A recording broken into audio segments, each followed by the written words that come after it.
everyone from Sri Lanka. I'm Alexandra Stark, and today I want to show you finding out if you are maybe subconsciously sabotaging your success. Furthermore, I'm giving you 8 positive speaking habits to build yourself up. How does that sound? Great or great? Okay, let's jump right in. Your words are very, very powerful. Have you ever heard yourself saying, "This situation or person is just impossible.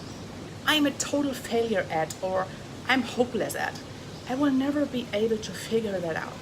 I will try, but this is such a nightmare. I can't do this. I am bad with numbers." The last one was me, by the way.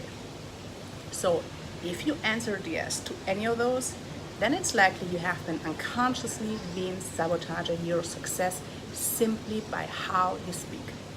Psychological research has found that your subconscious mind interprets what it hears very literally. Your mind and body will follow the direction your words lead. So if you want more influence, confidence, connection, or opportunities to come your way, begin with what you're projecting into the world each time you open your mouth. The words you use hold immense power. Power to fuel your confidence and ambition, and power to make you feel anxious and inadequate. Power to make a strong first impression, and power to be quickly forgotten. Power to create opportunities, and power to shut them down. As someone who speaks on stages around the world, I've had many people come and say to me, "I could never do what you do," or "Public speaking scares me to death." Of course, not everyone feels called to be on stage on a regular basis, but using language like "never" and "scared to death," can keep people who would benefit from building their presentation skills from even trying. The saying, "the words you speak become the house you live in," holds great truth. The world mirrors yourself back to you. What you're sending out comes right back.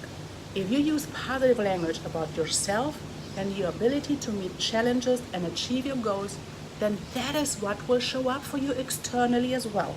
Likewise, if you continually make declarations about yourself or your circumstances that echo hopelessness, fear, nurture anxiety, and breed pessimism, then guess what? Those words will shape your reality too, and not in good ways. So your language also impacts how others perceive and relate to you, because perception is reality. If you often feel overlooked or undervalued, consider how your speech patterns are contributing to how others engage with you.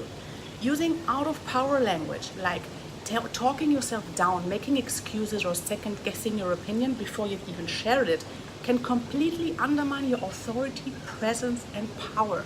Listen to any successful person, and you will notice they use language that is positive, precise, action-focused, and continually puts deposits of trust into their relationships. Neuroscience has proven that every one of us has the ability to rewire our brains with ongoing practice and to replace destructive habits of thought, speech, and behavior with more positive ones. Turning negative speech habits into positive ones begins with transparency. And we often aren't even aware of how we're sabotaging our own success. It's sad because it becomes a habit. I recommend 2 things. First, begin by monitoring your language over the next 24 hours. Second, ask someone else to monitor you as well, as your habits are often invisible to us. Ask your good friend or spouse on a weekend day that you spend time together to watch your language and find out what kind of words you are using on a frequent basis. Then make the decision to replace language that is qualifying, passive, and imprecise with language that is positive, specific, and declarative. This kind puts you in command, shifts your energy, and doing so makes you someone others want to listen to. Now, here are my 8 tips to positive speaking habits to build yourself up. Number 1, hold yourself powerfully. How you hold yourself physically, your posture, your facial expression, your appearance. I always say this is nonverbal communication. The space you take up profoundly yet subtly shapes how you feel emotionally and how the words come out of your mouth. So first, stand or sit tall, shoulders back. Light smile on your face and plenty of eye contact with people around you. that will amplify your presence, and it will ensure that the words you say come out in a way that will have optimal impact on who hears them. Tip number 2, reframe forward. Instead of expressing yourself in terms of what you cannot do, reframe your language in ways that express forward movement. In other words, instead of I can't, I don't, I won't, say I can, I am, I will, I choose, I have, I love, I create, I enjoy. Or at least instead of saying I cannot, say I cannot yet. That implies that you're working on it.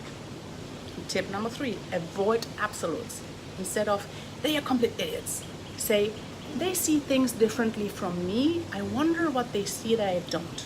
Instead of no one around ever listens to a word I say, try some people don't seem to listen to me, I wonder how I can speak in ways that make others want to pay more attention. Tip number 4, don't apologize for your opinion. Many people, particularly women, will preface their opinion with an apology or something else that minimizes the chances of ruffling feathers. If that's you, stop it. You don't have to apologize for having an opinion. Just express it respectfully. Tip number 5, give up the shoulds. The word should sounds harmless enough. However, what often lies beneath is unconscious and unhelpful social expectations, biases, and rules. So rather than use the word should, which carries a judgment of better words, use the word could and insert an alternative option that aligns with your personal desires. For example, instead of saying, I should work on my project today, say, I could work on my product today. It sounds so different. Try it. Tip number 6, express commitment. Stop trying. I recently called one of my friends to get her new voicemail message. Please leave a message that I will try to get back to you as soon as I can. I left a message on her and I said, update your recording, honey, and remove the word try. Saying you'll try to do something provides an excuse for not doing it. So don't try, do. Tip number 7, limit the labels. Labels create a subconscious mental boundary that confines you. Labeling yourself as lazy or disorganized or pathetic with money or terrible networker, or in my case, bad with numbers, is not good because it reinforces an undesired state. Just because you've been lazy and disorganized or bad with numbers doesn't mean you can't choose to be different. Far better to say, I've not been very proactive about this, but I will be, or I've never prioritized getting organized, but I've now decided to start managing my time better. It sounds so different. 8, rephrase opportunities, problems as opportunities. I don't have problems, by the way. I have challenges. I don't like that word, problems, I totally rewired my brain, not using that word again. I don't have any problems. I have challenges. Okay, but back to the topics. We all have problems. What differentiates the most successful people is how they approach them. Got a bad boss? What a wonderful opportunity to develop your ability to manage up. Got a lot on your plate? What a great opportunity to improve your ability to delegate, prioritize, and develop efficiency. When you change the way you describe your problems, it opens up whole new avenues for dealing with them. Instead of, this is a nightmare, say, this is an interesting challenge. And you will more easily approach it as such. We live in language. Choose to speak in ways that bring out your best and make you feel more positive about your ability to do what inspires you and to change what doesn't. If there's one thing I know for sure, it is this. You are capable of far more than you think. Realizing just how capable you truly are begins the moment you decide to use words that encourage you. I hope I could inspire you to watch your language, including your self-talk a little bit, because I want you guys to succeed. Please comment below if you have any questions or some interesting ideas to share with us. Thank you so much for watching. Have a great day and see you soon.